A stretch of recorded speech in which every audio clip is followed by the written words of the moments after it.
Welcome to this week's Coffee Chat with the Chaplain. The topic is, we can do it.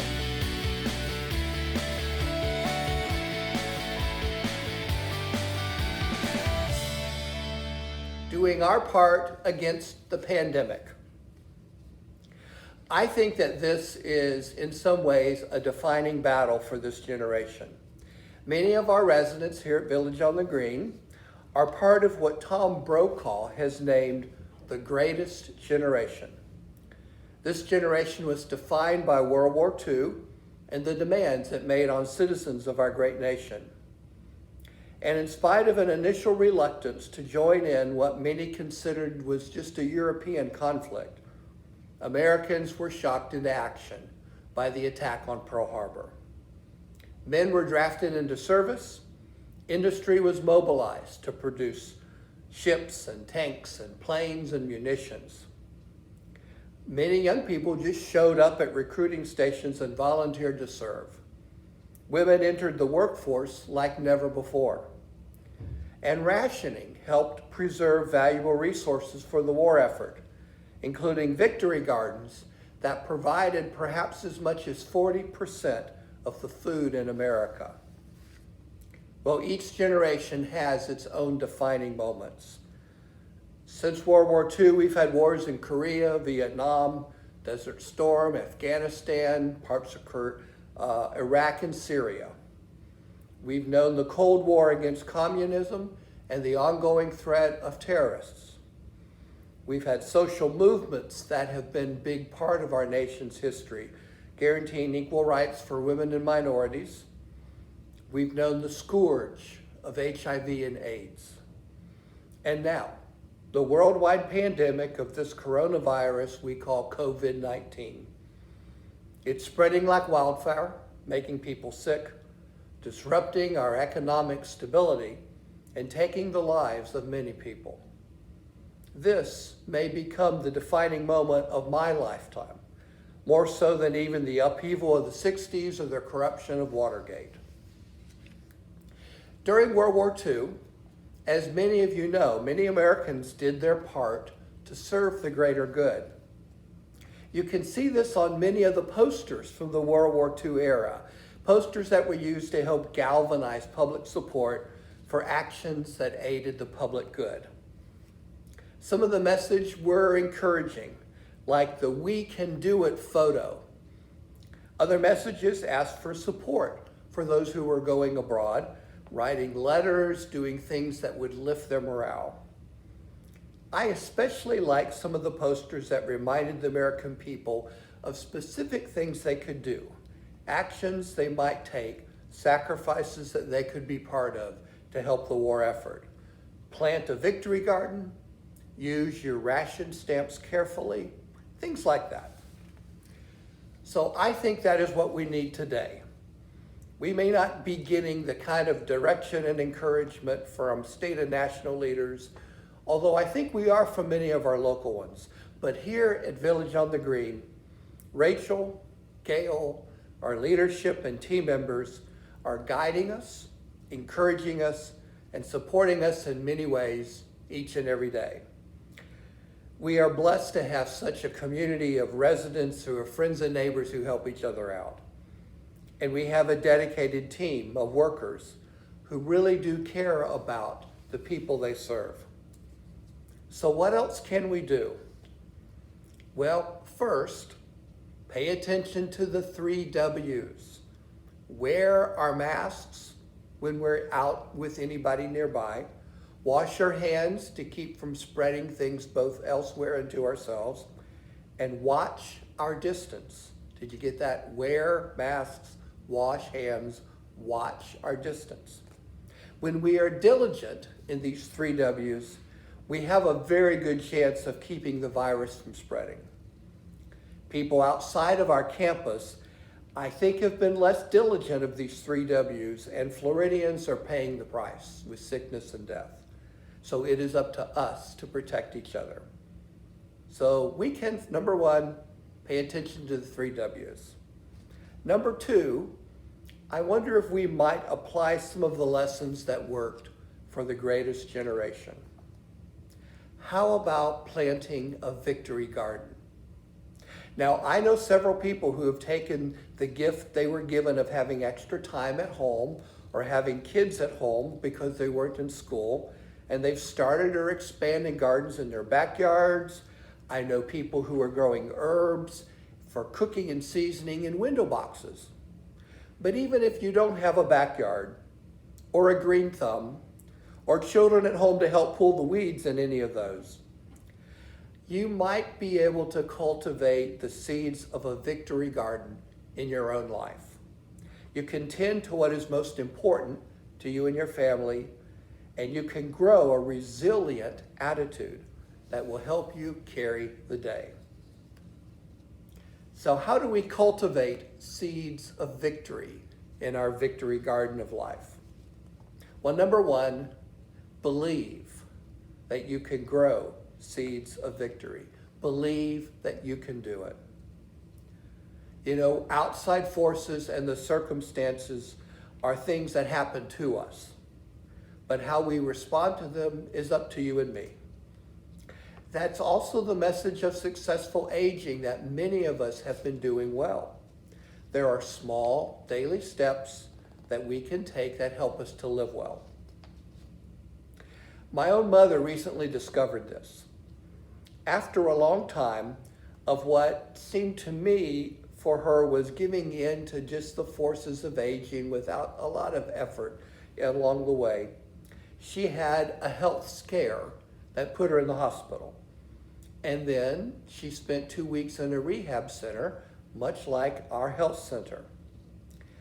What happened was the physical therapist who worked with her showed her that with a little bit of work each and every day, she could improve the strength of her legs and her mobility. Now she's back home and she has carried on that sort of I can do it attitude about living better than she was before. She believes she can do it. That's the first step in cultivating the seeds of victory, is believing that we can do it. Number two, nourish the seeds you already have. Nourish the seeds you already have. Chances are you already have some seeds planted in your victory garden. You perhaps already have daily practices that help get you through the day. Do you have any routines that are comforting when you follow them? Do you have a devotional or prayer time that's meaningful to you? Do you know projects that are fun or creative or expression that mean a lot to you?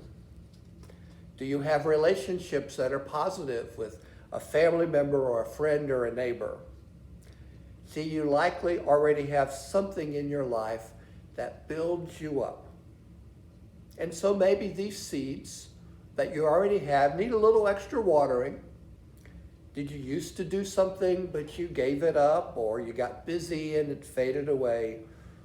Would you like to renew those things by giving them a little water, freshening them up? Give it another try. Nourish the seeds you already have. Well, as we cultivate seeds in our victory garden, the third suggestion is to plant something new. Give it a try. Be intentional in choosing what will be a positive addition. I do not want to encourage anyone to take on something else that feels like a burden. Think about what would be positive and make a plan for that. Choose something that adds energy to your day, not something that takes it away. Here's a couple of examples that may spur some other ideas in your mind as well. You could begin a prayer time for other people and name them specifically. You could write cards or letters to lift someone's spirits. I know many of you are already doing this, but I tell you, some of our health center residents especially need a lot of help, and perhaps you might volunteer to write to them. You could choose a daily or a weekly word or a quote that validates or inspires you. Write it down, post it in a prominent place, read it often. Of course, you can write down your thoughts and feelings in a journal every day or as you feel like it. Another way to plant a seed of something new might be to write or record memories of you and your family, things you haven't already written or saved. And it doesn't have to be organized or chronological. Let somebody else sort it later.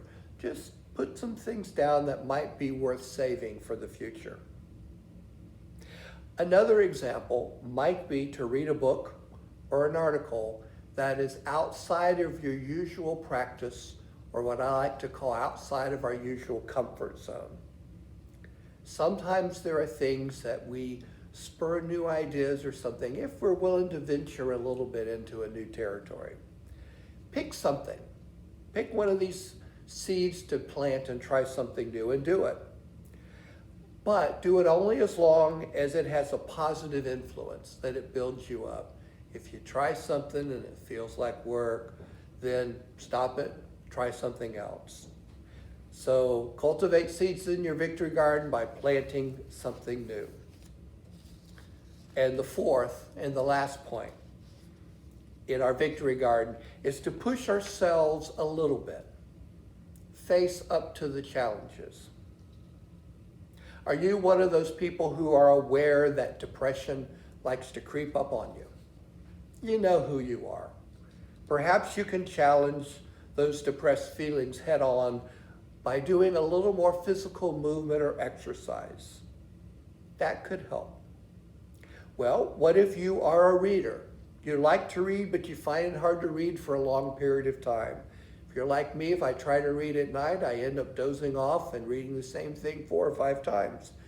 But you could set a timer and just plan to read for 10 minutes. Timer goes off, set it down, and then pick it back up at another time and do the same. Plan for short breaks, and that might help.